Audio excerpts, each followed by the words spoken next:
우리 사랑하는 우리 고청 새내기 여러분들 안녕하셨습니까? 장상훈 목사입니다. 어느덧 날씨가 좀 한결 따뜻하죠. 이제 겨울 옷 입고 다니기에는 너무 갑갑합니다. 마스크도 이제 슬슬 갑갑하게 느껴지죠. 길거리마다 이렇게 노랗게 이렇게 꽃이 피었죠. 개나리도 보이고, 이제 벚꽃들도 보이고, 진달래도 보이고, 봄꽃들이 이제 활짝활짝 피어나기 시작했습니다. 안 필 것 같았었던, 겨우내 추웠을 때는, 과연 저 가지에 꽃이 필까 생각이 되는데, 하나님의 그 놀라운 자연의 섭리 가운데에, 결국 그 가지 가운데에 그 봄꽃이 소생하게 되어지는 모습을 바라보면서, 잠든 우리들의 영혼들이, 이 코로나로 인하여서 이 짓눌렸었던 우리의 영혼들이 이 봄꽃처럼 우리가 이렇게 좀 활짝 새롭게 다시 한번 피어나기를 간절히 바랄 따름입니다. 이 자리에 함께 하시는 모든 우리 새내기 여러분들과 꼬청 여러분들, 주님의 그 은혜 가운데에서 우리 모두 다시 한번 일어나서 빛을 발할 수 있도록 새롭게 되어지는 귀한 역사가 이 시간 있기를 마음 다해 축원합니다. 공부하기 전에 먼저 기도하고 시작하겠습니다. 하나님 아버지, 오늘도 은혜 베풀어 주셔서 주의 말씀 가운데 나와서 이렇게 함께 같이 공부할 수 있는 시간 갖게 하여 주셨사오니 감사합니다. 앞에 선자는 너무나도 우둔한 자이오니 하나님 지혜를 주시고 또 믿음을 더하여 주시고 성령 충만한 가운데에 함께하는 우리 청년들에게 주님의 말씀을 잘 전할 수 있도록 주님 역사하여 주시옵소서. 봄꽃이 소생하고 있습니다. 하나님, 우리의 영혼들도 성령 안에서 꽃을 피우게 하시고 다시 한번 소생되어지는 귀한 역사 있게 하여 주시옵소서. 이 시간에 주인 되어 주시는 주님 감사드리며 예수님의 이름으로 기도하옵나이다. 아멘. 자, 2단계 풍성한 삶 누리기 한번 보도록 하겠습니다. 들어가기 먼저 읽을게요. 그리스도인의 삶은 그리스도 안에서 기쁨과 평강을 누리며 사는 분명한 목적이 있는 삶이다.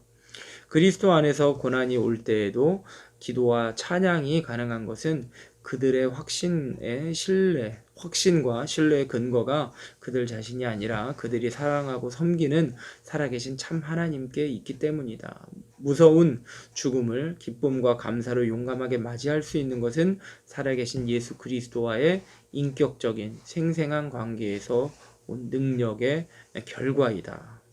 첫 번째 문단입니다. 우리는 예수 그리스도를 믿어서 우리는 새롭게 되었죠. 우리의 삶의 변화가 되었습니다. 그 삶의 변화가 되었다라고 하는 것을 한마디로 더 이렇게 응축시켜서 표현을 한다면 우리의 인생의 목적이 바뀌었죠. 무엇을 위하여 사는가라고 하는 겁니다. 예수님을 믿기 전에는 나를 위하여서 내 만족과 어떠한 내 영광을 위해서 살아가죠. 내 주변에 있는 사람들을 위하여서도 살아갑니다. 하지만 예수님을 믿은 이후로부터는 우리의 삶은 온전히 하나님의 기뻐하심을 위하여서 나를 사랑하여 주시고 나를 위하여 예수 그리스도를 보내어 주신 바로 그분을 위하여서 살아가는 것으로 바뀌었다라고 하는 거죠. 근데 이런 우리가 예수님을 믿음으로 말미암아 하나님의 영광을 위하여서 살아가는 것은 그냥 형이상학적인 그런 먼 달나라 얘기처럼 뚝 떨어져 있는 것이 아니라 예수님을 사랑하는 사람들, 하나님을 사랑하는 자들은 하나님을 위하여 살아갈 때 그 삶의 시간 가운데에 굵직굵직한 그런 하나님과의 만남의 시간들이 있다라고 하는 거예요. 정해놓은 우리 하나님과의 만남의 시간, 그걸 인격적 만남의 시간이라고 얘기하는데, 우리가 이제 말씀 얘기하고 이제 기도 이 얘기를 하죠. 그러니까 말씀을 묵상하고 또 그리고 기도하는 어떠한 조용한 시간을 갖는다. 그래서 우리가 경건의 시간이라는 표현을 많이 쓰잖아요. 근데 내가 시간을 정하여 놓고 하나님 앞에 하나님과 나와의 1대1의 관계 속에서 말씀을 읽고 그 말씀에 대하여 묵상하고 그 묵상한 그 내용을 가지고 내가 받은 말씀 또 찔리는 부분, 내가 이런 부분을 잘못했구나, 그리고 또 이런 부분에서는 내가 결단을 해서 다시 한번 새롭게 돼야지라고 하는 이러한 경건의 시간들, 그 내용들을 가지고 매일매일의 삶을 가지고 나아간다면, 그는 정말로 세상이 감당 못하는, 여기서도 나왔죠, 고난이 닥쳐올 때, 그리고 무서운 죽음의 위협이 내게 다가올 때에도 여전히 그는 기쁨과 찬양을 잃지 않고 하나님 앞에서 내 삶에 주시는 그 목적대로 살아갈 수 있다라고 하는 겁니다. 이것은 이렇게 살 수 있는 그러한 삶의 능력이 나타난 건 예수님과의 그 인격적 만남, 경건의 시간을 통하여서 계속적으로 이렇게 하루하루 매번 이렇게 만나가는 사람들은 그런 능력 있는 삶을 살게 된다라고 하는 거죠. 그러한 여기서 얘기하고 있는 그 풍성한 삶은 바로 그것을 전제하고 있습니다. 그래서 유명한 신학자이죠. 앤드류 머레이가 뭐라고 얘기했느냐 하면, 그리스도인들이 영적으로 무기력한 삶을 사는 이유가 바로 뭐냐? 예수님을 믿는 목적이 하늘에 계신 아버지와 날마다 교제를 하는 데 있다는 그 사실을 망각하고 살고 있기 때문에 그들은 세상 사람들과 구분이 안 되는 그냥 무기력한 삶을 살고 있다라고 하는 거죠. 만약 이 진리를 깨닫는다라고 한다면 그리스도인들은 매일 말씀과 기도로 시작하는 경건의 시간을 통해 하나님의 임재와 그의 사랑을 경험하는 것이 그리스도인의 영적 생활에 필수적이라는 사실을 인식하게 될 것이다. 정말 그렇습니다. 우리가 아무리 바쁘고 아무리 피곤하여도 하나님 앞에 시간을 정하여 놓고 30분 아니면 1시간, 그 시간 가운데 깊이 하나님과의 만남을 기대하면서 말씀을 펼쳐들고 또 기도하는 사람들은 정말 능력 있게 살아가게 되어 있어요. 그런데 우리가 그러한 시간을 갖지 아니하고 하나님 앞에 진지하게 하나님과의 만남을 갖지 않고 그냥 내 힘으로 내 노력으로 살려고 하다 보니까 지치는 거죠. 하나님과의 만남은 충분한 에너지를 공급받습니다. 그러니까 사람의 에너지가 아니죠. 하나님으로 받는 그 에너지가 있기 때문에 그 에너지가 충전되어서 그 힘으로 살아가는 거죠. 아무리 힘들고 어렵다라고 해도, 아무리 피곤하다고 해도, 아무리 잠을 2시간, 3시간 잔다고 해도 하나님 앞에 아껴서 그 시간을 드리는 사람의 삶은 정말 남다릅니다. 세상의 부지런함을 가지고 가는 사람과 신앙적 부지런함을 가지고 나아가는 사람하고 비교가 안 될 정도로 나아가는 그 모습이 벌써 다르죠. 세상의 삶도 얼마든지 재미있게 살아갈 수는 있겠지만 그 흥미와 주님의 그 말씀 안에서 얻어지는 그 뭐라고 그럴까요? 굵직굵직한 그 정말 진액이 뚝뚝 떨어지는 그런 하나님의 은혜의 엑기스를 맛보면서 살아가는 자, 깊은 은혜 가운데 잠겨서 살아가는 자하고는 비교가 되어지지 않습니다. 절대 포기하지 않습니다. 경건의 시간은 정말 우리들에게 있어서 필요하다, 더할 나위 없이 필수적이다 라는 것을 다시 한번 점검하게 됩니다. 마지막 문단 읽습니다. 그리스도인은 스스로 영적 생활을 유지해 나아갈 힘이 없으므로 예수 그리스도와의 교제를 통해 날마다 하늘로부터 새 은혜를 받아야 한다. 아까 말씀드렸죠? 능력을 받아야 됩니다. 그걸 무엇을 통해? 주님과의 그 교제의 시간을 통하여서 고요하고 은밀한 시간 가운데 하나님 앞에 나와 잠잠히 하나님을 바라며 성령을 통해 자신의 약함과 가난함을 깨닫고 그 마음이 하늘의 생명과 빛으로 날마다 새롭게 되어야 한다. 우리는 매일 기쁨으로 주님의 임재 앞에 나와야 한다. 그리스도를 믿어서 새롭게 된 자들은 반드시 말씀과 기도로 되어진 하나님과의 그 진지한 교제의 시간을 가져야 한다. 이것을 얘기합니다. 이거는 어느 누구도 예외가 없는 것이고요. 이전에 믿음의 선배님들도 다 이러한 시간들을 통하여서 그 골방에서의 주님과 나와의 1대1의 시간을 통하여서 이런 에너지를 공급받고 그들은 믿음으로 이 세상 가운데 승리하며 살아갔다라고 하는 거죠. 바라기는 여러분들 결단을 하십시오.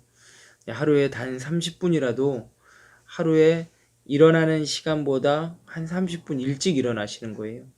일찍 일어나셔서 그 가운데에서 주님 앞에 주님을 의지하는 마음으로, 진지한 마음으로 하나님 앞에 나아가십시오. 조용한 시간이 좋습니다. 어느 누구도 방해하지 않는 조용한 시간에 아무것도 생각하지 말고 핸드폰도 저 멀리 치워놓고 성경책 하나 이렇게 들고 와서 그 자리에 무릎을 꿇는 것이 저는 집중이 잘 되더라고요. 하여튼 누워서 하기보다는 진지하게 하나님을 경외하는 그 마음과 그 자세로 하나님 앞에 놓고 해보십시오. 분명히 성령 하나님이 기뻐하시고 생각할 수 없는 놀라운 평안이 여러분들의 마음 가운데 자리하게 될 거예요. 해보십시오. 분명한 역사가 일어날 것입니다. 지금 나에게 아래의 상황에 해당하는 것을 표기해봐라. 1번부터 8번까지 되어 있는데 한번 점검해 보시고, 지금까지 한 번도 그런 것이 없었다, 이런 시간이 없었다 라고 해도 지금부터 시작하면 돼요. 괜찮습니다. 그래서 솔직하게 한번 표기를 해보시고, 그 표기 가운데에 두려워하거나 염려하거나 집착하거나 이런 것들 있죠. 그러한 것들에 대해서 표기를 하신 분들은 꼭 주님과의 만남 가지시기를 적극 추천드립니다. 여러분 꼭 해보십시오. 자, 이제 오늘은 일과를 나갈 것인데요. 옛사람과 옛생활과 새 생활에 대해서 한번 살펴보겠습니다. 1번 옛생활. 우리의 옛사람은 어떠한 모습인가? 로마서 6장 6절에 있는 말씀이에요. 우리가 알거니와 우리의 옛사람이 예수와 함께 십자가에 못 박힌 것은 죄의 몸이 죽어 다시는 우리가 죄에게 종노릇하지 아니하려 함이니 라고 이렇게 되어 있어요. 그 다음에 예수께서 대답하시되 진실로 진실로 너희에게 이르노니 죄를 범하는 자마다 죄의 종이라. 요한복음 말씀이죠. 옛사람은 어떠한 모습입니까? 예수님께서 말씀하신 옛사람이라고 하면 이제 요한복음 밑에 있는 말씀 먼저 보게 되어지면, 진실로 진실로 너희에게 이르노니 죄를 범하는 자마다 죄의 종이다. 그러니까 죄의 종이라는 이 표현 자체가 뭐냐 하면 옛사람이라는 얘기예요. 옛사람과 새사람 이렇게 얘기하죠. 지금 이 구분이 뭡니까 여러분들? 옛사람과 새사람. 그 옛사람과 새사람 사이에는 예수 그리스도의 십자가가 서 있다고 생각을 해보십시오. 예수님의 십자가가 서 있습니다.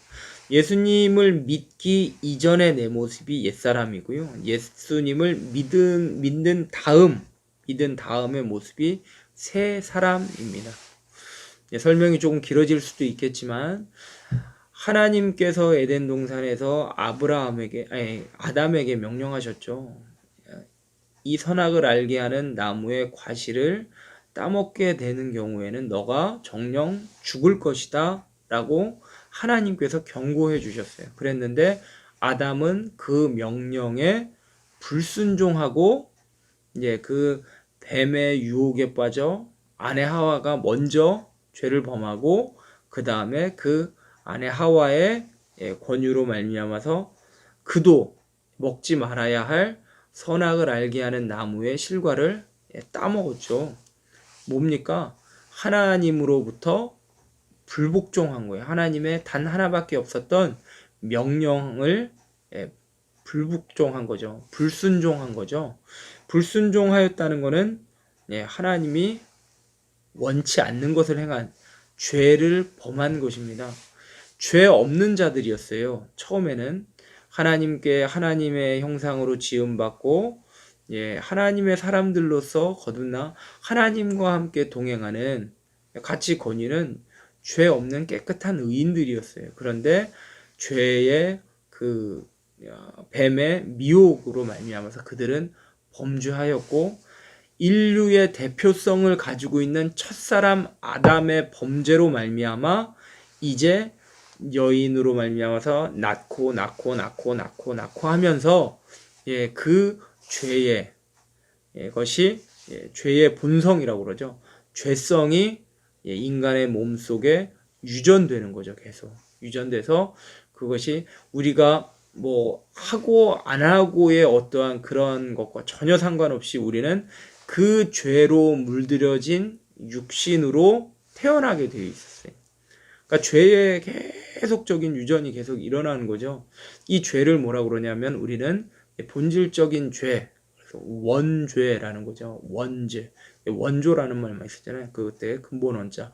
원죄죠. 첫사람 아담이 범한 죄로 말미암아 내가 원하던 원치 않던 인간의 몸으로 태어나면 그 죄로 인하여서 내 몸이 죄의 몸으로 태어나는 거예요. 그것이 우리들의 옛 삶입니다. 죄를 지은 자는 죄의 권세 아래에 있어요. 네가 정령 이 과실을 먹으면 죽으리라 라고 했잖아요. 이 사망에 이르게 되어진 게 뭐냐면 죄의 싹은 사망이거든요. 맞습니다. 욕심이 잉태한 즉 죄를 낳고 죄가 장성한 즉 사망을 얻게 되어진다. 죄의 싹은 죽는 것입니다. 그러니까 이 죄를 지은 자, 내가 원하던 원치 않던지 간에 내가 죄를 범한 몸으로 태어났다면 나는 당연히 사망에 이를 수밖에 없죠. 이 사망은 여러분 그냥 육신의 사망, 우리가 나이가 들어서 이래서 숨이 끊어지는 운명한다고 그러죠. 그 죽음을 얘기하는 것이 아니라 하나님과의 관계가 떨어지는 것을 단절을 얘기합니다. 그리고 그 단절된 자는 어떻게 됩니까? 저 영원한 불못에 떨어지게 되어지죠. 육신의 죽음도 참으로 괴롭지만 더 괴로운 건 뭐냐면 영혼이 꺼지지 아니하는 지옥불에 떨어지는 것, 그것을 얘기합니다. 그 죄의 싹은 사망이라고 하는 것이 결국 그 사망, 제2의 사망, 그 죽음을 얘기하면 영혼의 죽음을 얘기하고 있는 것이죠. 그런데 그 옛사람의 가운데 십자가가 있다고 그랬죠. 그 십자가 사건 이후에 예수 그리스도를 믿는 모든 사람들은 새롭게 되어져요. 새롭게 태어나죠. 새롭게 태어난다는 것은 완전히 죄의 몸이 아니라 이제는 죄 없는 몸으로 태어난다, 거듭난다 이런 표현을 씁니다. 그리스도 안에 있는 자들이 새롭게 태어난다라고 하는 것입니다. 그것은 이제 우리가 새 사람, 이렇게 새 생활 이렇게 표현하죠. 너무 길게 표현할 수는 없으니까 설명할 수는 없으니까 여기까지만 일단 설명하고요. 1번 다시 한 번만 우리가 풀어보겠습니다. 옛사람은 어떤 모습입니까? 라고 한다면 예수님 말씀하신 대로 요한복음 8장 34절에 내가 너희에게 이르노니 죄를 범하는 자마다 죄의 종이라. 그렇죠? 죄를 범하는 자가 죄의 종입니다. 죄의 종으로 죄에게 종노릇 한다라고 하는 겁니다. 그는 예수님을 알지 못하기 때문에 계속적으로 죄를 짓고 또 짓는 거죠. 죄를 쌓아가면서 살아가죠. 점점 더 죽음을 향해 나아간다라는 것을 얘기할 수 있습니다. 2번 죄의 종노릇했던 옛사람의 행위의 특징을 적어보라. 이렇게 골로새서 3장 7절에서 10절까지의 말씀인데요. 같이 한번 읽어보겠습니다. 시작. 너희도 전에 그 가운데에 살 때에는 그 가운데서 행하였으나 이제는 너희가 이 모든 것을 벗어버리라. 곧 분함과 노여움과 악의와 비방과 너희 입에 부끄러운 말이라. 너희가 서로 거짓말을 하지 말라. 옛사람과 그 행위를 벗어버리고 새 사람을 입었으니 이는 자기를 창조하신 이의 형상을 따라 지식에까지 새롭게 하심을 입은 자니라. 우리가 예수 그리스도를 믿음으로 말미암아 이제 새 사람을 입었으니 이제 새 사람이 되었어요. 예수 그리스도를 믿는 그 믿음 안에서 우리가 새롭게 되었으니까 너희는 이제는 그 옛사람의 행위를 버려라. 그건 너희에게 어울리지 않는다 라고 하는 것을 얘기하면서 너희에게 맞는 옷을 입으란 얘기죠. 그들의 버려야 할 것, 옛사람의 그 습관이 무엇이었느냐 라고 얘기한다면 지금 중간에 나오죠. 8절 하반절에 보면 곧 분함과 노여움과 악의와 비방과 너희 입에 부끄러운 말이라.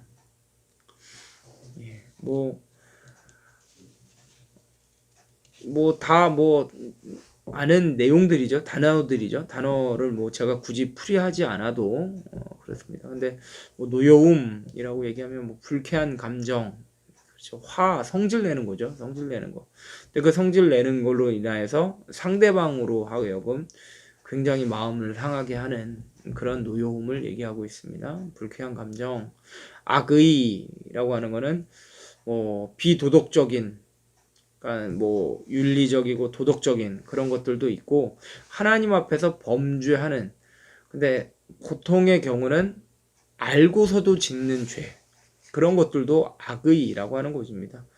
비도덕적 의식에 따른 그러한 악행들을 악의라고 이렇게 얘기하고 있고, 비방이라고 하는 것은 치욕을 안겨줄 목적으로 헐뜯고 상대방을 방해하는 그런 행위를 얘기하죠.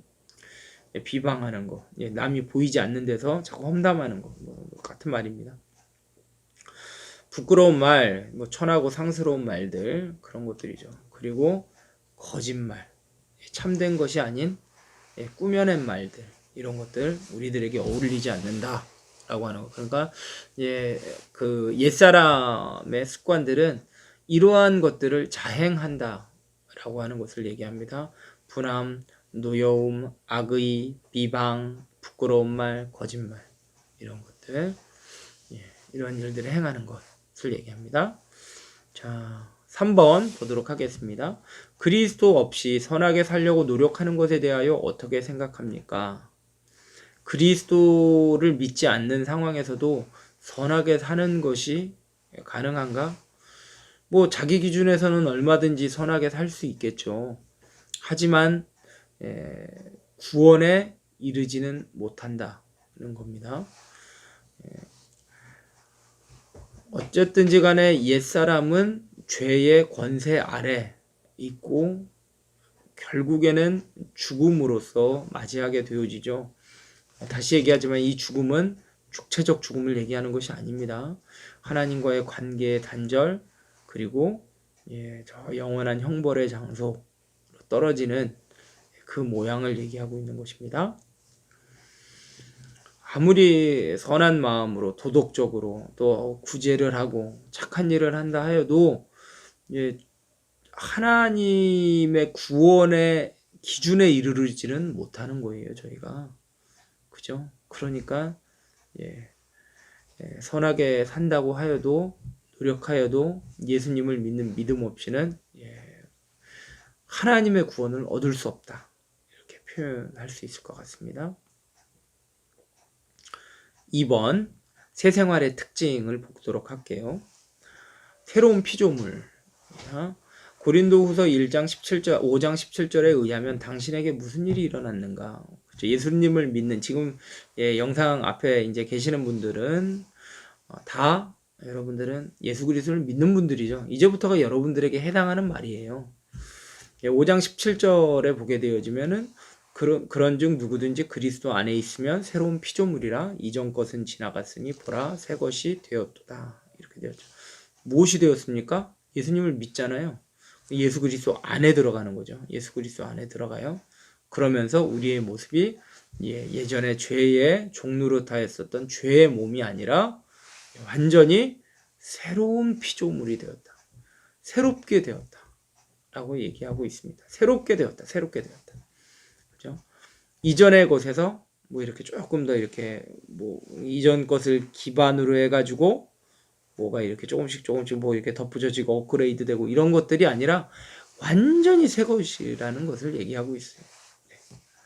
새로운 피조물. 그죠? 죄의 것이 아니라 죄 없는 자 되었다는 것을 얘기합니다. 성경은 이 새로워지는 경험을 무엇으로 표현하는가? 요한복음 3장 3절 예수님의 말씀입니다.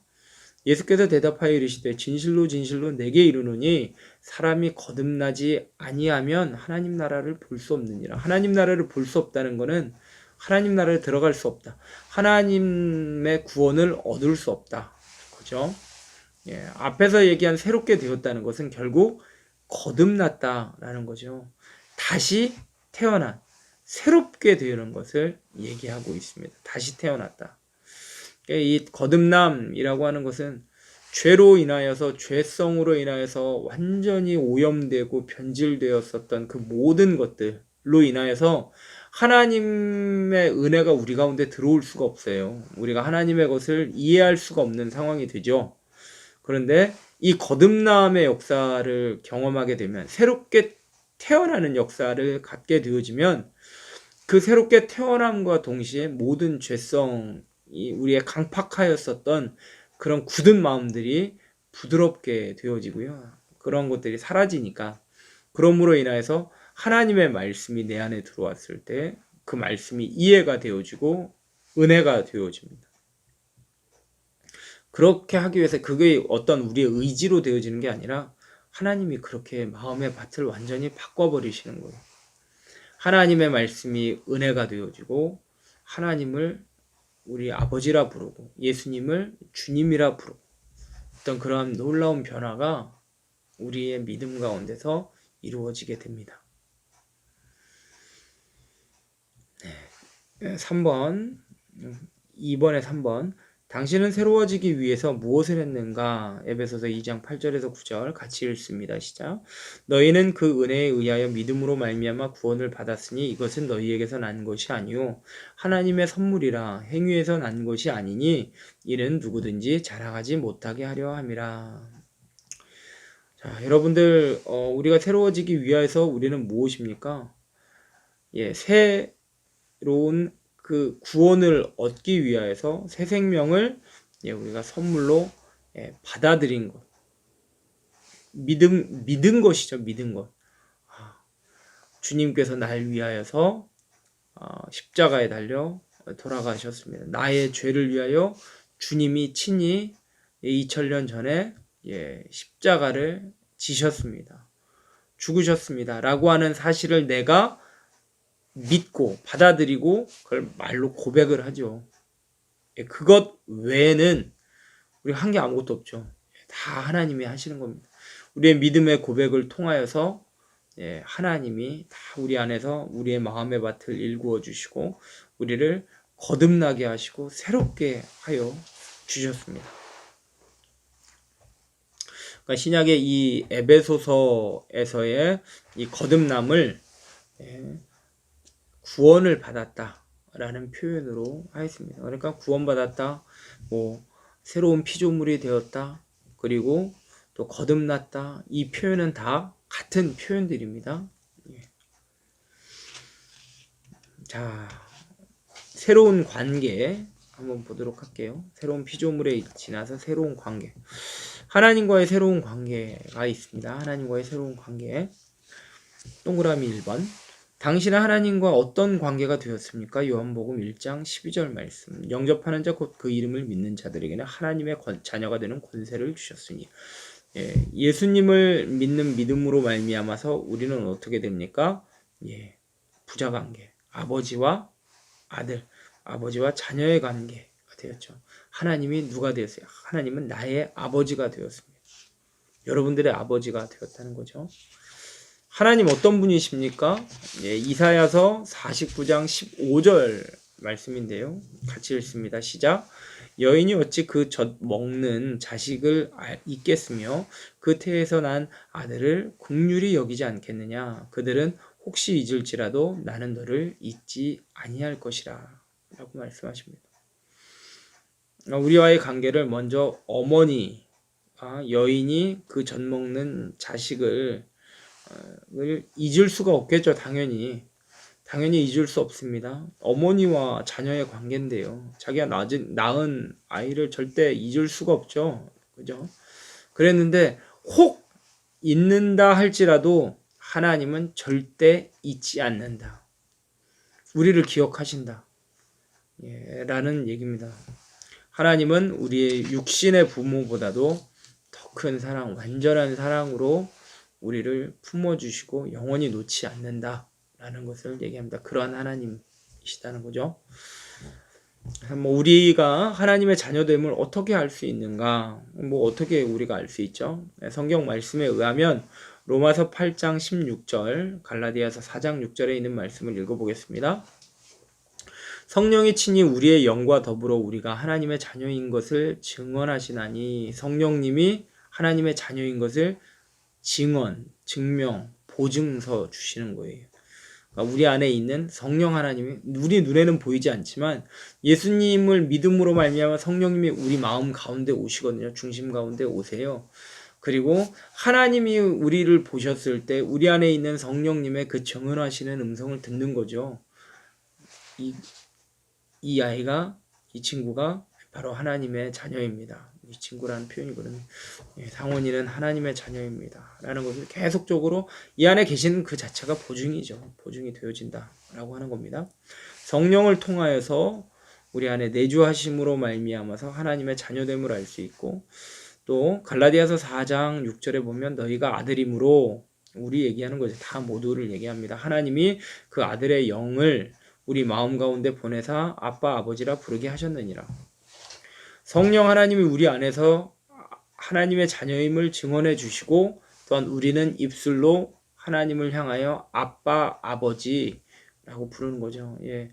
어린 아이가 아버지를 부를 때 아버지 이렇게 부르지 않죠. 아빠라고 부르잖아요. 예, 똑같습니다. 우리가 순수한 마음으로 아빠라고 부르게 하신다라는 거죠. 누굴 통해서? 하나님의 영이신 성령 하나님을 통해서 아빠라 부르는 거예요. 전능하신 하나님, 창조주이신 하나님, 아브라함을 이끄시고 모세를 변화시키시고 또 다윗을 이끄시고 바울을 인도하셨던 바로 그 하나님이 여러분, 당신의 하나님이라는 거예요. 그 하나님을 계속적으로 부르고 인격적으로 만나고 해야죠. 하나님의 영이 우리 마음 가운데 계시거든요. 그러니까 당연히 우리는 더 부르고 더 가까이 나아가려고 노력해야죠. 4번, 하나님과 새로운 관계를 갖게 될 때 우리의 성품이 어떻게 변화되어지는가? 베드로후서 1장 4절 말씀 보시겠습니다. 같이 읽죠. 시작. 이로써 그 보배롭고 지극히 큰 약속을 우리에게 주사 이 약속으로 말미암아 너희가 정욕 때문에 세상에서 썩어질 것을 피하여 신성한 성품에 참여하는 자들이 되게 하려 하셨느니라. 우리가 새롭게 되어지는 그 관계 가운데 하나님과 아버지와 아들의 관계, 그죠? 하나님의 자녀, 아빠 아버지라 부르는 그 관계 안에서 우리 가운데에는 변화가 일어나는데, 그런 외적인 변화가 아니라 우리의 성품적인 변화가 일어나게 되어져요. 근데 그 성품적인 변화, 어떤 변화냐면 지금 이 말씀의 끝에 보니까 신성한 성품에 참여하는 자들이 되었다. 이 신성한 성품이 뭘까요? 하나님의 성품을 얘기하는 거죠. 예수 그리스도의 성품을 얘기하고 있습니다. 자, 여러분들 예수 그리스도의 성품, 하나님의 성품을 표현할 때 갈라디아서 5장에 있는 말씀에 보게 되어지면 성령의 열매라는 것이 나오죠. 사랑과 희락과 화평과 오래 참과 자비와 양선과 충성과 온유와 절제라고 하는 이 성령의 열매가 바로 이 하나님의 성품, 예수 그리스도의 성품을 잘 정리해주고 있는 것이거든요. 그러한 성품의 열매가 우리 마음 가운데에 주렁주렁 맺혀진다라고 하는 겁니다. 참여한다라고 하는 것은 그리스도의 그 성품, 하나님의 성품을 닮아간다라는 것을 얘기합니다. 물론 아까도 이제 말씀을 드리면서 시간 관계상 다 얘기할 수는 없지만 우리가 새롭게 되었잖아요. 새롭게 됐다는 것은 죄의 몸이 아니라 이젠 죄 없는 의인의 몸을 입게 되었다라고 얘기했는데, 전제는 뭐냐면 그리스도 안에 있는 자들이에요. 우리는 그리스도 밖에 있어요. 그러니까 그리스도를 믿는 자들은 그리스도 안에 들어가 있는 자들이 들어가 있는데, 지금 들어가 있지만 믿는 우리들의 모습은 어떻습니까? 여전히 실수하고 좌절하고 죄 짓죠. 죄 짓죠. 그런데 여러분들 우리가 하나님의 자녀잖아요. 그럼 우리는 여전히 죄를 짓는데 뭐가 달라요? 이전하고 지금하고 뭐가 달라요? 우리의 주인이 달라졌죠. 예, 내가 아니죠. 하나님이 되었어요. 하나님이 되었는데 하나님은 우리에게 어떠한 약속을 주셨느냐? 네가 죄를 지어도 나에게 그 죄를 용서를 구하면 내가 너의 죄를 다 용서하겠다. 라고 약속해 주셨어요. 말씀이 너무나도 많죠. 제 표적인 게 요한일서 1장 9절이지 않습니까?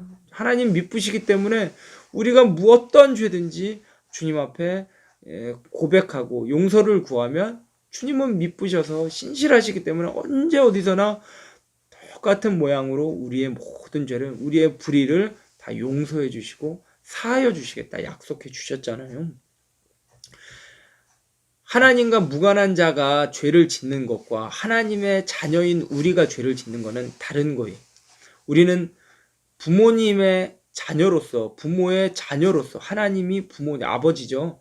아버지의 관계, 아버지와 아들의 관계 안에서 죄를 지었기 때문에 그 죄는 얼마든지 우리의 용서를 구하는 회개만 있으면 다 용서가 되어진다라고 하는 거예요. 이게 그리스도 안에 있는 자들이 그러면 완전히 말갛게 씻겨짐으로 말며 죄 없는 자로 다시 한번 우리는 살아갈 수 있게 된다라고 하는 것입니다. 그러면서 우리는 그리스도를 닮아가게 되어집니다. 또 한 가지의 특징이 지금 보게 되어지면 베드로후서 1장 4절에 우리가 읽었는데 신성한 성품에 참여하는 것, 그 이전에 뭐라고 써 있어요? 정욕 때문에 세상에서 썩어질 것들을 피한다. 그러니까 뭐가 잘못되고 뭐가 옳은 것인지를 하나님의 영을 통해서 분별하는 거예요. 그러니까 이거 하나님 원하시는 게 아니야. 그럼 어떻게 해요? 피하는 거예요. 피한다는 건 도망한다라는 뜻이.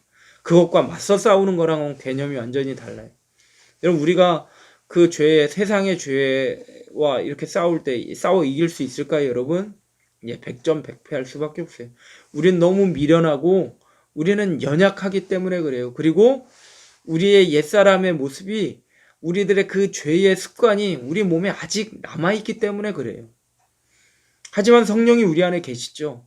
성령이 우리 안에서 죄 짓지 않도록 역사해 주시는 거예요. 그래 막 슈퍼맨이 돼가지고 막 다 쳐부시고 막 이런 게 아니라 성령 하나님이 우리에게 깨우쳐 주세요. 그건 죄야, 상원아. 그거는 하면 안 돼. 너 왜 그거 하려고 그러니? 이렇게 가르쳐 주시는 거예요. 그럼 어떻게 해요? 성령의 음성을 듣고 그걸 쫓아가는 거예요. 그래, 그건 나쁜 거지. 그래, 가지 말아야겠다. 끊어버려야겠다. 잘못된 것이니까 내가 그리로 가면은 내가 넘어지니까 안 되겠다. 아예 근처도 가지 말아야지. 아니면 도망가는 거예요. 도망가는 거. 네.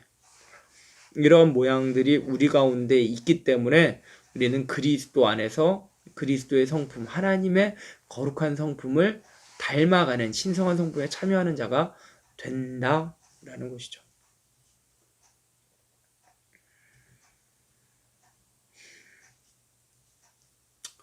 어떤 우리의 의지라도 하나님 앞에 드리기를 소원하고 또 하나님 앞에 내 몸을 맡겨드린다라는 그런 의지만 있다면 하나님은 분명 우리 안에서 역사하실 것이고 분명 그 거룩한 찔림이라고 그러죠. 우리의 양심을 향한 거룩한 찔림으로 인하여서 우리는 죄를 범하지 않도록 하나님 계속 인도해 주신다는 것입니다.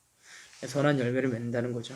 자, 2번 다른 사람과의 새로운 관계 한번 보도록 할게요. 새로운 가족. 당신과 다른 그리스도인과의 관은 어떠한 관계인가? 예수님 말씀 마태복음 12장 50절 말씀 한번 보도록 하겠습니다. 누구든지 하늘에 계신 내 아버지의 뜻대로 하는 자가 내 형제요 자매요 어머니니라 하시니라. 자, 내 아버지의 뜻 하나님이죠. 하나님의 뜻대로 하나님이 원하시는 대로 살아가는 자는 우리가 그렇죠. 하나님이 기뻐하시는 대로 선한 열매를 맺고자 하는 자가 바로 예수님이 봤을 때 그 사람이 나의 형제고 나의 자매고 나의 어머니다. 우리가 주님의 뜻대로 순종한다고 해서 예수님의 어머니가 된다라는 얘기가 아니라 가족이 되어진다라는 것을 얘기하고 있어요. 예수님 하나님의 뜻대로 하나님의 말씀대로 살아보려고 발버둥 치는 자가 바로 나와 가족이다 라는 것을 얘기합니다. 그러므로 하나님의 뜻을 따라서 쫓아가고자 하는 기독교인과 또 다른 기독교인은 그리스도 안에서 뭐예요?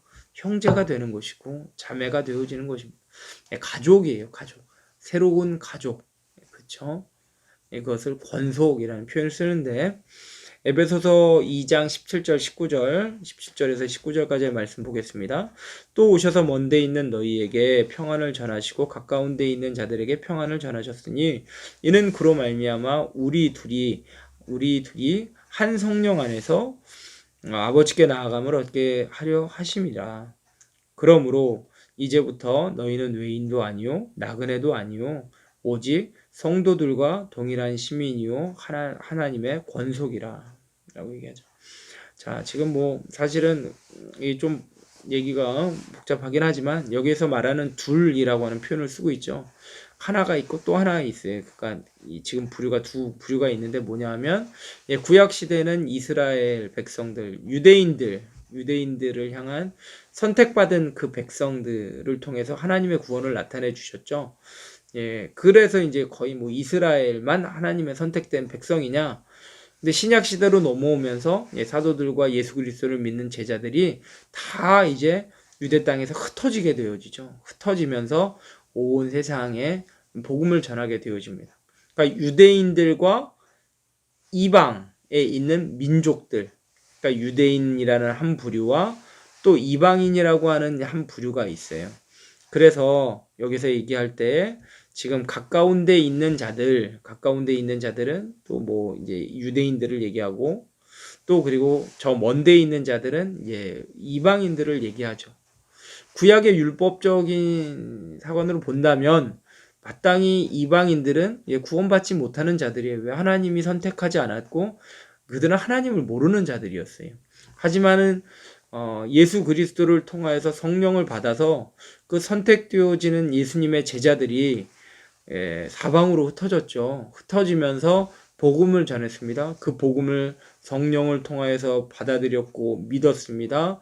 그러므로 말미암아서 그들도 구원받았죠. 이방인들도 구원받았죠. 그래서 이제는 너희는 외인이 아니다. 너희는 이제 나그네도 아니다. 너희는 성도들과 동일한 시민, 하늘의 시민권자, 그리고 하늘의 권속이다. 하나님의 권속이다. 즉 하나님 안에 예수 그리스도 안에서 가족이 되었다. 일원이 되었다. 가족이 되었다. 이것을 얘기하는 거죠. 이게 권속이라는 표현이 바로 가족의 일원을 얘기하고 있습니다. 자, 다른 그리스도인과의 관계 어떻게 해야 되는가? 요한일서 3장 11절 14절 말씀을 한번 볼게요. 우리는 서로 사랑할지니 이는 너희가 처음부터 들은 소식이라.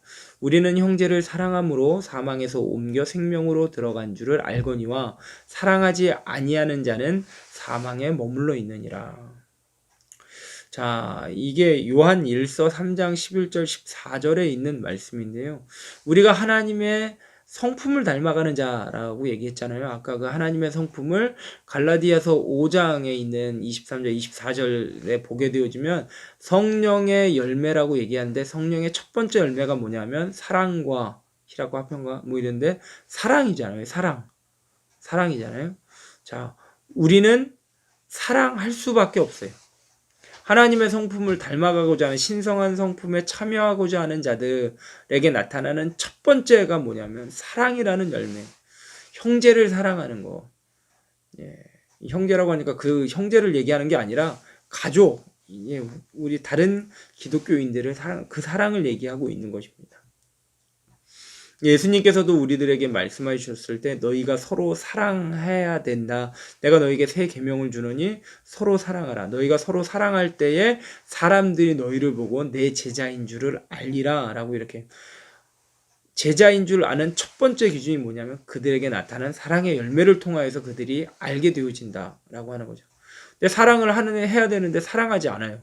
형제를 향하여서 증오하고 비방하고 아까 뭐 얘기했었죠. 비방, 악의, 그 다음에 분노, 노여움, 이런 것들 아까 우리가 함께 살펴보지 않았습니까? 골로새서 말씀 보면서. 이렇게 되어지지 않으면 그는 사랑하지 아니하는 자는 사망에 머물러 있는 자, 구원받지 못한 자, 하나님의 자녀가 아니다. 라는 거죠. 그러므로 여러분들도 사랑해야 된다. 이 사랑. 세상에 있는 사랑이 아니라 하나님의 사랑.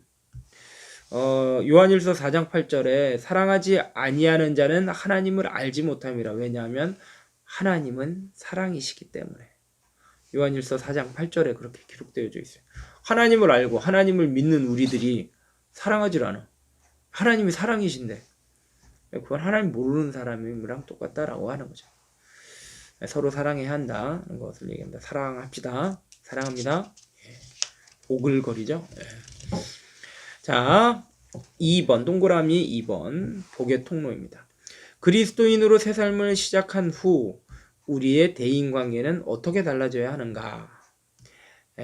마태복음 5장 43절에서 48절 엄청 길죠? 한번 읽어봅시다.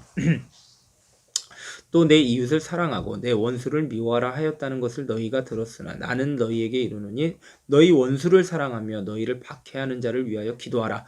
이같이 한즉 하늘에 계신 너희 아버지의 아들이 되리니 이는 하나님이 그 해를 악인과 선인에게 비추시며 비를 의로운 자와 불의한 자에게 내려주심이라.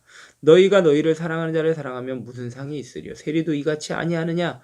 또 너희가 너희 형제에게만 무난하면 남보다 더하는 것이 무엇이냐? 이방인들도 이같이 하느니라. 그러므로 하늘에 계신 너희 아버지의 온전하심과 같이 너희도 온전하라. 이렇게 되죠. 우리가 하나님이 온전하시기 때문에 우리가 더 온전함을 따라서 하나님이 선한 사람이라고 해서 그에게만 햇빛을 비춰주시느냐? 아니죠. 악인에게도 비춰주시죠. 불의한 자, 죄인이라고 하여도 똑같이 비를 내려주시고 그들에게 먹을 양식을 다 공급해 주신다라고 하는 거죠. 내가 사랑하는 사람만 사랑하면은 그거는 다들 세상에 착한 사람들도 다 하는 것이고, 그리고 축복하는 자들만 또 축복하고 무난한 자 아는 척하고 또 이런 것들은 다 이방인들 다 한다는 얘기예요. 그러니까 너희가 그리스도인으로서 하나님의 자녀로서 할 수 있는 것 서로 사랑해야 되는데 대상을 구분짓지 않고 여기 뭐라고 얘기하고 있습니까? 원수도 사랑하고 박해하는 자를 위해서 축복하고 기도해 줘야 된다. 어렵죠. 어렵죠. 어렵지만 하지만 내 안에 계신 성령님을 의지하고 말씀과 기도 안에서 하나님과 인격적 관계를 하면서 계속적으로 에너지를 받고 나아가면 이러한 삶을 언젠가는 살 수 있도록 하나님 계속 다 가다듬어 주신다는 거죠. 인도해 주시고 성장하게 되어집니다.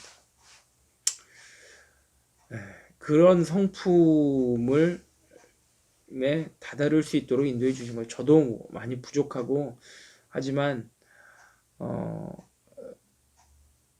그런 부분에 대해서 하나님은 분명 우리에게 찔림을 주시고 그러한 가서 용서를 구하거나 또 용서해 줄 수 있는 마음을 주신다라고 하는 거예요.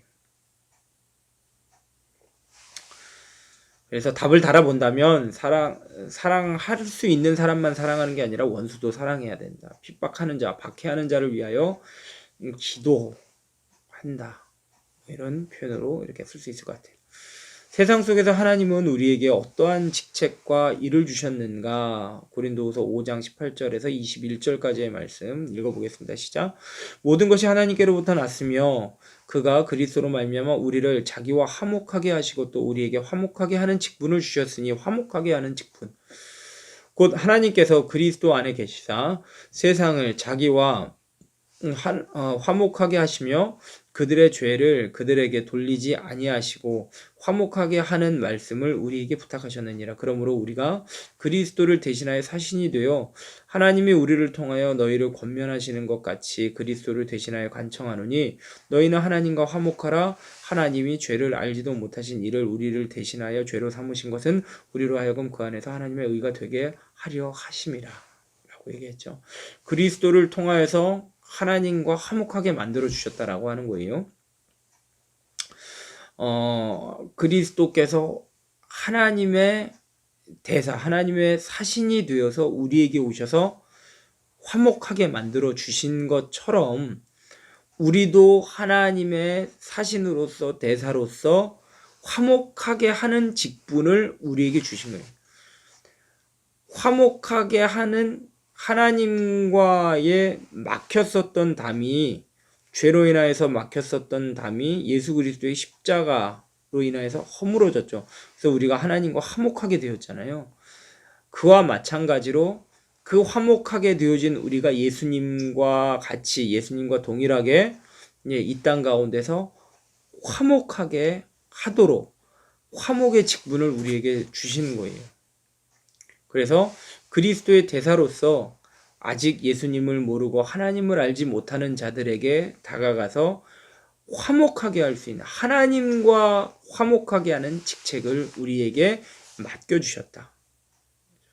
화목하게 하는 일, 화목하게 하는 직무를 우리에게 허락해 주셨다는 거예요. 자, 그렇다라고 한다면 우리가 그 사신 그리스도의 대사로서 우리가 할 수 있는 가장 가치 있는 일이라고 하는 것이 뭘까? 그죠? 화목하게 하는 그 복음, 예수님께서 행하신 일을 기록한 그 말씀을 우리가 전하는 것이 우리의 직무, 가장 가치 있는 일이다라고 하는 거예요. 마태복음 4장 19절 말씀하시되 나를 따라오라 내가 너희를 사람을 낚는 어부가 되게 하리라. 뭐 낚시로 이렇게 사람을 낚으란 얘기가 아니죠. 예수 그리스도를 따르게끔 내가 예수님을 믿어서 예수님을 따르는 것처럼 너희가 복음을 전함으로 말미암아 그들이 그 복음을 맞이하고 그 복음을 듣고서 아 나도 예수님 믿어야지 하면 복음 안에서 예수님을 따르는 자가 되는 거예요. 그리고 우리는 그를 건져온 자죠. 건져온 자가 되기 때문에 우리가 사람을 낚는 어부가 되어진다. 것을 얘기하고 있습니다. 복음 전하는 것. 복음이 사람을 변화시킵니다. 죄의 몸에서 새로운 생명으로, 어둠에서 빛으로, 그렇죠? 유한한 삶에서 영원의 삶으로 우리가 인도하게 되어집니다. 그게 우리의 화목해하는 직무, 가진 자들의 가장 가치 있는 일, 복음 전하는 일이다. 그죠? 새로운 동기 보도록 하겠습니다. 1번. 당신을 그리스도인으로 살아가게 하는 가장 근본적인 동기가 무엇입니까? 고린도후서 5장 14절 중요하죠. 그리스도의 사랑이 우리를 강권하시는도다 우리가 생각하건대 한 사람이 모든 사람을 대신하여 죽었은즉 모든 사람이 죽은 것이라 라고 합니다. 우리가 그리스도인으로 살아가게 하는 그 근본적인 원동력이라고 하죠. 근본 힘이 뭘까요, 여러분들? 날 사랑하여 주신 예수 그리스도의 사랑이 오늘 이 시간에도 나를 붙잡아 주시는 거예요. 강하게 붙드시는, 강권하신다라고 얘기하죠. 날 위하여 죽으신 바로 그 예수 그리스도의 그 사랑이 나로 하여금 예수 그리스도로 살게 하신다. 예수 그리스도인으로 살게 하는 힘의 원천이 되어진다. 것입니다. 2번. 내 마음속에 나 대신에 무엇이 가장 중요한 위치를 차지하게 됩니까? 자, 그리스도인이 되었어요. 그랬을 때는 사실 그 전에는 내가 나를 위해서 살아가죠. 그러니까 내 삶의 주인의 그 자리가 하나가 있는데 이거는 뭐 둘이 올라올 수도 없어요. 한 사람을 위해 한 사람이 나게 하나. 그러니까 내가 앉든지 아니면 다른 게 앉는 거죠. 그 주인의 자리에 누가 앉느냐? 가장 중요한 위치를 차지하게 되느냐. 고린도후서 5장 15절에 보니까 그가 모든 사람을 대신하여 죽으심은 살아있는 자들로 하여금 다시는 그들 자신을 위하여 살지 않고 오직 그들을 대신하여 죽었다가 다시 살아나신 이를 위하여 살게 하시려 하심이라. 여러분들을 위하여 대신하여 죽으시고 살아나신 이를 위하여서 사는 것. 그죠? 그분이 누구예요? 여러분들을 대신하여 죽으시고 살아나신 이 한 분밖에 없어요. 단 한 분. 예수 그리스도. 그죠? 예수 그리스도. 예수님을 위하여 살아가는 것.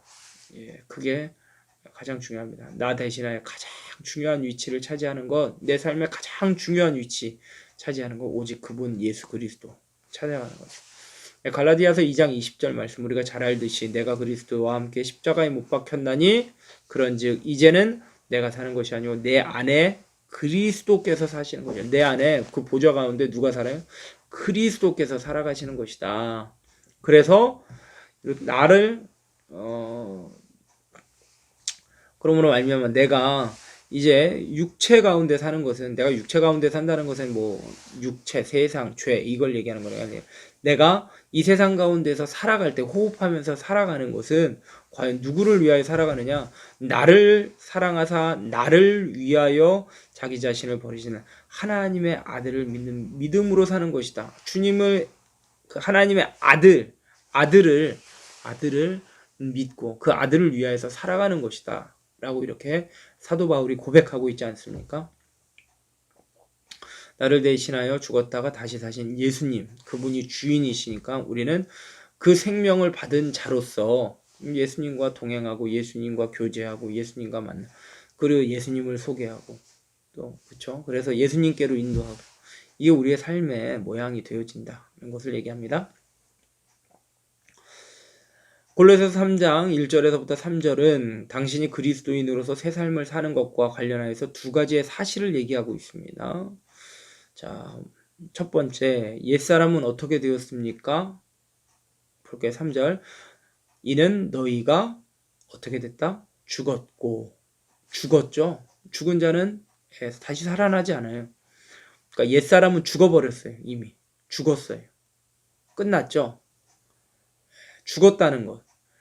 그러니까 너희는 죽었고 너희 생명이 그리스도와 함께 하나님 안에 감추어졌습니다. 우리는 그리스도와 함께 완전히 연합되어 버려졌기 때문에 우리 하나님 안에서 감추어졌다. 보호하심을 받는 거죠. 지켜주심을 받는 거죠. 우리는 이미 옛사람으로부터 죽었어요.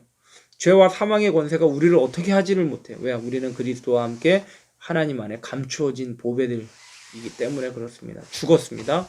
그리고 두 번째 마지막 문제네요. 우리가 위의 것을 찾도록 동기부여하는 것이 무엇인가? 라고 이렇게 얘기하고 있는데 그것이 1절. 그러므로 너희가 그리스도와 함께 다시 살리심을 받았으면 위의 것을 찾으라. 거기는 그리스도께서 하나님 우편에 앉아 계시느니라. 자, 위의 것을 찾으라. 이렇게 얘기되어 있죠. 근데 지금 앞에서는 옛사람은 그리스도와 함께 죽었다라고 얘기하고 있어요.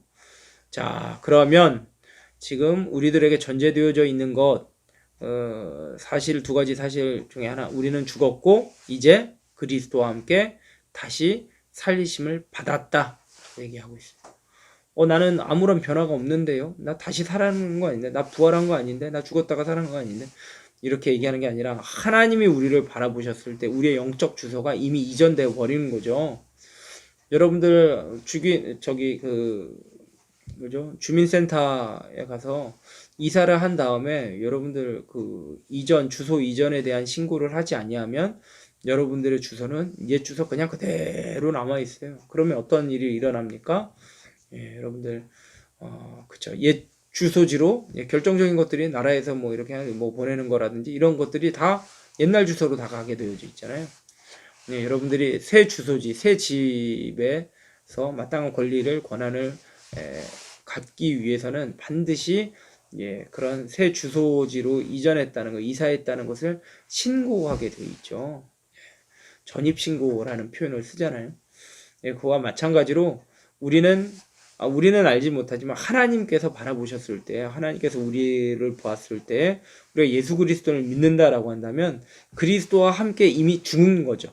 그리고 예수 그리스도와 함께 다시 살아났다라고 하는 죽음으로 마무리되어지면 얼마나 불쌍합니까? 근데 우리는 그리스도와 함께 다시 새로운 사람으로 살아난 거예요.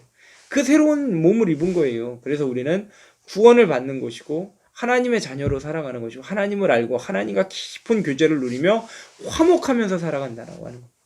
그러니까 새로운 삶을 살아가는 우리들은 1차적으로 하나님과 교제를 해야 되고 두 번째는 하나님과 화목해짐을 다른 사람들에게 또 나누어주는 그런 삶이 우리들에게 필요하다라고 하는 것입니다. 풍성한 삶을 누리기, 우리가 일과 옛생활과 새생활을 비교해가면서 우리가 함께 같이 공부했습니다.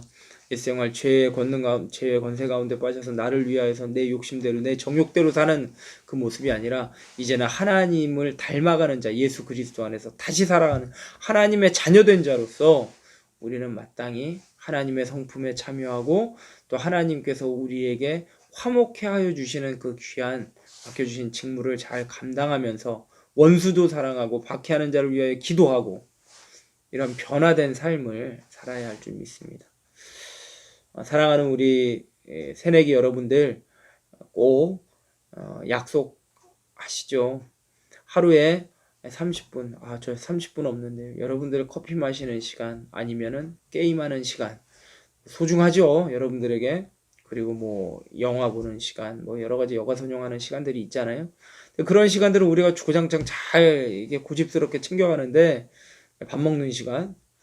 그런데 하나님과 나를 구원하여 주신 그 하나님과의 관계에 대해서는 전혀 투자하지 않으려고 해요. 말씀 보는 거 굉장히 피곤해하고 또 쓰기 하라고 그러는데 순장님은 쓰라고 얘기하는데 쓸 시간 없다고 손 아프다고 뭐 이러면서 안 하고 그죠?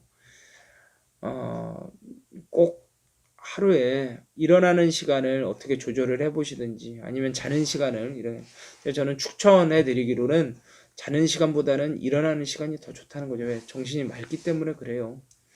그리고 2시간, 3시간 자고 일어났다라고 해도 여러분들 제가 보장하는데 10시간 잔 것처럼 하나님께서 개운하게 만들어 주실 것입니다. 꼭 여러분들이 하나님과 진지한 관계만 맺는다면 성령이 내 안에서 가만히 계시질 않아요. 마른 뼈도 살리시는 그 하나님의 능력이 하나님의 그 경건한 삶 가운데 하나님의 말씀대로 살려고 그 무릎 꿇는 하나님의 자녀를 모르는 척 하시겠습니까, 여러분들? 그리고 여러분들이 소원하는 기도를 그냥 다들 기도하는 그 시간에 기도하지 말고 정말 내가 구별되어진 그 시간에 골방에서 혼자서 잠잠히 하나님 앞에 진실하게 기도해 보세요. 하나님 뭐라고 말씀하시는가? 분명 꼭 응답되어지리라 저는 믿습니다. 해보세요. 해보시고 말씀하세요. 저는 승리하시리라 믿습니다. 그러한 하나님의 자녀로서 승리하시고 풍성한 열매 맺고 그것을 누리시는 우리 새내기 여러분들 되어지길 마음 다해 축원합니다. 감사합니다. 기도하고 마치겠습니다. 사랑의 하나님 아버지 감사합니다. 우리 새내기 한 사람 한 사람을 사랑하여 주시고 구원하여 주시고 인도해 주신 것 감사합니다. 지금도 내가 알지 못하는 가운데 하나님께서는 나를 지켜주시고 보호해 주시고 선한 길로 인도해 주시는 줄 믿습니다. 그리스도와 함께 죽고 그리스도와 함께 산 그리스도와 연합되어진 하나님의 자녀로서 하나님께서 나를 살려주신 그 귀한 말씀을 내가 묵상하고 내가 하나님 앞에서 기도하게 하여 주셔서 하나님과 함께 교제하며 인격적 만남 가운데에서 내가 변화되어질 수 있도록 붙잡아 주시기를 간절히 소원합니다. 하나님, 하나님과의 그 인격적 관계 또 경건의 시간이 나를 변화시키고 주변을 변화시킨다는 것을 꼭 체험할 수 있도록 우리 새내기 가운데 역사하시고 꼭 시행하게 하시고 그러므로 인하여서 더 하나님께 기쁨을 안겨드리는 귀한 새내기 한 사람 한 사람 될 수 있도록 축복하여 주시옵소서. 모든 것 감사합니다. 우리를 풍요로운 삶으로 인도하여 주시는 생명의 근원 되신 예수 그리스도의 이름으로 감사하며 기도하옵나이다. 아멘. 감사합니다. 우둔하지만 이렇게 끝까지 제 강의 들어주셔서 감사하고요. 다음 주에는 황선우 목사님 강의 명강이 이어집니다. 꼭 들어주시기 바랍니다. 감사합니다. 고맙습니다.